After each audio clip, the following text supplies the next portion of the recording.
네, 오늘 당잠사입니다. 당신이 잠든 사이 그리고 당신이 쉬는 사이 전해진 소식들 살펴보도록 하겠습니다. 자, 미국 긴축 속도부터 이야기를 좀 해볼 텐데요. 연준에서 연이어서 공격적인 금리 인상을 예고하고 있습니다. 주말 사이에는 존 윌리엄스 뉴욕 연은 총재의 발언이 있었는데요. 중립 인사로 알려진 인물인데 상당히 매파적인 시각이 나타나고 있습니다.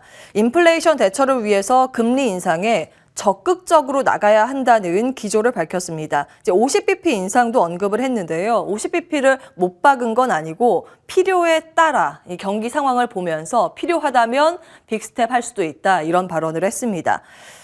통상 금리 인상은 한 번 올릴 때 25bp를 올리죠. 그런데 두 번에 걸쳐 올릴 건 한 번에 올린다는 걸 빅스텝이라고 합니다. 지금 시티그룹이나 뱅크 오브 아메리카 이코노미스트들도요.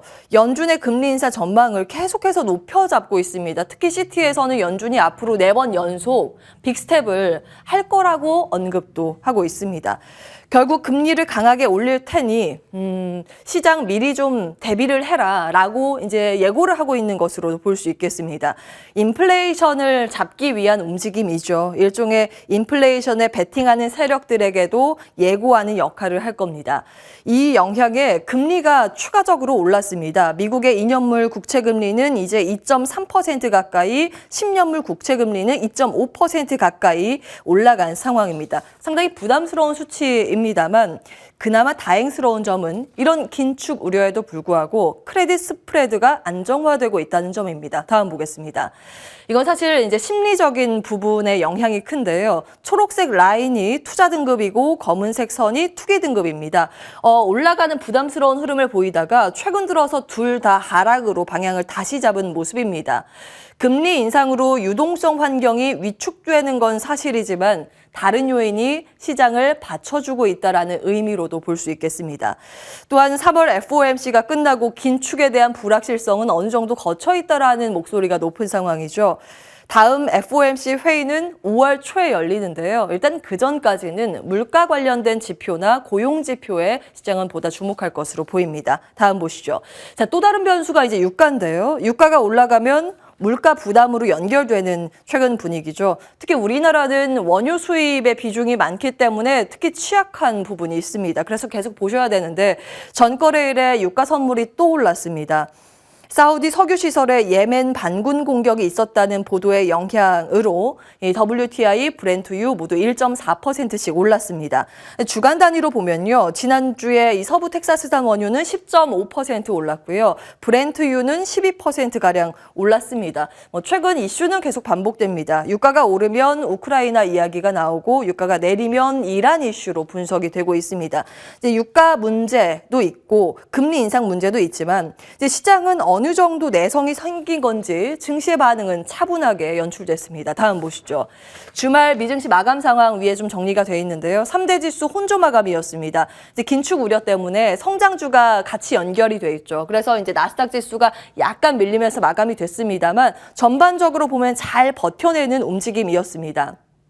특히 아래는 S&P 500 지수 차트 가지고 왔는데요. 이를 기준으로 보면 이번 달 들어서만 3.9%가량 올랐습니다. 꽤 많이 오른 모습이죠. 그래서 이제 우크라이나 침공 이후에 그 하락분을 초과해서 올라가고 있는 상황입니다. 이제 주도주가 지수를 지탱해주는 형국인데요. 다음 보시죠. 애플이 어느새 이렇게 올라왔나요? 차분하게 9거래일 연속 상승 행진을 이어가고 있고요. 애플을 비롯한 이 미국의 빅테크 대표 기업들이 마찬가지의 흐름을 보이고 있습니다. 지수가 견조하게 버텨주는 힘이라고 보시면 되겠고요. 다만 이 종목별로는 차별화 장세가 가파르게 나타났습니다. 금리 상승으로 인해서 금융주의 강세가 좀 두드러진 모습이었고요. 유가 상승으로 에너지주 여전히 강세 흐름을 연출했습니다. 가스 관련 테마주 글로벌 증시에서 신고가 행진을 이어가고 있다는 점도 참고해 보셔야겠습니다. 반면에 전기차주가 부진했습니다.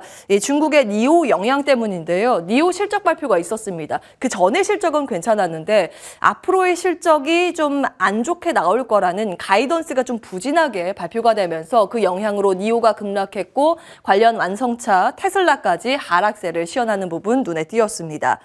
코로나19 백신 테마주들도 좀 급락하는 모습이었는데요. 미 정부가 추가 백신을 구매하지 않을 거라는 소식이 영향을 미쳤습니다. 종목별 흐름은 유념하셔야겠습니다. 다음 보시죠. 간밤 추가된 소식 조금 더 짚어보겠습니다. 중국 상하이의 단계적 봉쇄 소식인데요. 간밤 중국 상하이시 정부가 소셜미디어, 중국에서 굉장히 많이 사용하는 위챗을 통해서 급하게 공시를 했습니다. 도시를 크게 두 지역을 나눠서 봉쇄와 전수검사에 돌입을 합니다. 오늘부터 1월 4일까지 그리고 4월 1일까지 그리고 4월 1일부터 4월 5일까지 나흘씩 총 8일간 진행이 됩니다. 이제 도시 기능을 반반씩 나눠서 정지시키겠다는 건데요. 봉쇄구역 안에 있는 사람은 집 안에 머물러야 하고요. 버스, 지하철, 택시 등의 대중교통도 운영하지 않는다고 밝혔습니다. 그나마 다행이면 다행이라고 해야 할까요? 지난번에 선전시 봉쇄 조치 들어갔을 때 그 기간을 좀 축소했었죠. 짧고 굵게 시행을 해보고 무리한 연장을 하지 않는다는 중국 정부의 의지가 최근 감지되고 있습니다. 확실히 이 셧다운 그 기조가 2년 전과는 다른 분위기가 일으키고 있습니다. 다만 이제 먼저 봉쇄에 들어가는 지역이 푸동 지역이 여기에 포함이 되는데요. 테슬라 공장이 이 지역에 있습니다. 그래서 셧다운 가능성은 염두에 두셔야겠습니다. 다음 보시죠. 자, 탈세계화. 다음 이슈로 잡아봤습니다. 이미 코로나19 팬데믹으로 인해서 세계화라는 거대한 현상이 크게 흔들리는 상황이었는데요. 여기에 러시아, 우크라이나 침공으로 세계화가 사실상 종말을 맞을 것이란 전망이 최근 많이 나오고 있습니다. 그간 이제 세계화 과정이 진행되면서 전 세계 공급망이 여러 국가가 얽히고 설킨 국면이었습니다. 그런데 코로나로 인해서 어느 한 지역이 봉쇄가 들어가니 IT 부품을 못 만들고 옷도 만들 수 없고 그렇다 보니 완제품을 만들 수 없는 연쇄 타격이 있었습니다. 그런데 러시아, 우크라이나 전쟁으로 인해서 각종 원자재까지 공급을 받지 못하다 보니 반도체, 전기차 배터리 제조에도 비상이 걸리고 식량, 식량과 에너지, 보안 문제까지 건드리는 현상이 최근 이어지고 있습니다. 자, 이번에 드러난 세계화 문제는 이거죠. 한 지역에서 문제가 생기면 연쇄 타격을 받는다는 위기감. 그래서 이제 공장을 바깥에 두려고 하지 않고 국내로 들여오려는 움직임, 바로 이 온쇼어링 현상으로 이어지고 있는데요. 그로 인해서 생각해 볼 만한 이 상업적인 연결고리를 아래에 정리해봤습니다.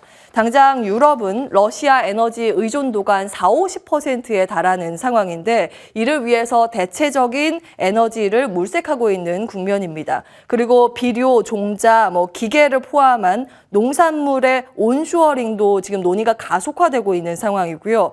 사이버 보안 문제나 디지털화의 움직임도 큰 틀에서 함께 움직이고 있습니다. 반도체가 이제 여기에 포함이 되는데요. 미국도 반도체 제조에 필요한 팔라듐의 약 35%를 러시아로부터 수입하고 있는 것으로 추정되고 있습니다.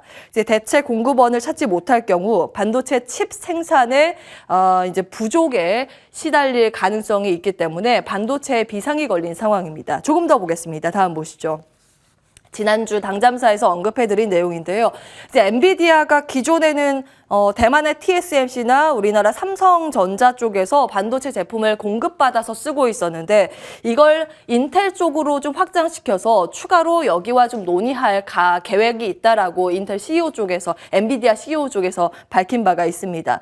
결국 미국이나 유럽에서 반도체 제조 공정도 보면 대만을 비롯해서 이제 아시아 쪽에 많이 집중이 돼 있었는데 그걸 미국 내에 자신의 국가 안에서 하려는 움직임이 나타나고 있는 거고요. 그 중심에서 인텔이 반도체 온쇼어링 역할을 하려고 준비를 하고 있습니다. 인텔의 CEO 팻 겔싱어가 한 말인데요. 과거에는 원유를 어디에서 뽑느냐가 그 국가가 중요했다면 앞으로는 반도체가 이 원유와 같아서 반도체를 어디에서 어느 국가가 생산하는지가 중요할 거라고 언급을 했습니다. CNBC 인터뷰 내용 좀 가지고 왔고요. SK증권에서는 러시아, 우크라이나 전쟁 이슈가 둔감해진다고 하더라도 이 탈세계화 움직임의 변화가 없을 거라고, 이 움직임이 멈추지 않을 것이라고 봤습니다.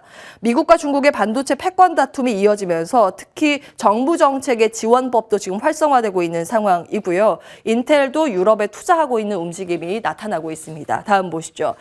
이에 따라서 뱅크 오브 아메리카 애널리스트가 투자의 매력도가 높은 반도체 기업을 좀 새롭게 추렸는데요. 이를 망고라고 명명을 했습니다. 앞에 이 M, 마벨, 그리고 A, AMD, N은 엔비디아, 글로벌 파운드리, 온 세미컨덕터 이런 반도체 칩 기업들 당연히 1차적으로 미국 기업이 수혜 예상이겠죠. 다음 보겠습니다.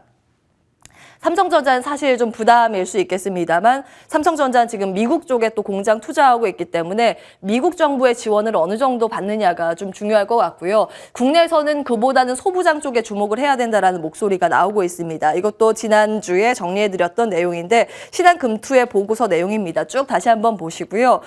관련주, 장비 쪽, 소재 쪽 언급을 하고 있습니다. 결국 이 내용의 핵심은 이거죠. 실적입니다. 주가는 기업 이익의 함수라는 이야기가 있는데요. 다음 보겠습니다. 지난달이죠. 2월 23일 수요일 당잠사 내용 다시 한번 좀 가지고 왔는데요. 당시에 이제 중소 PCB주 쪽, 반도체 기판 쪽에서 영업이익 추정치가 대폭 올라가고 있다는 점을 말씀드렸습니다. 대부분의 종목들이 이제 신고가 영역으로 뻗어나가고 있는데요.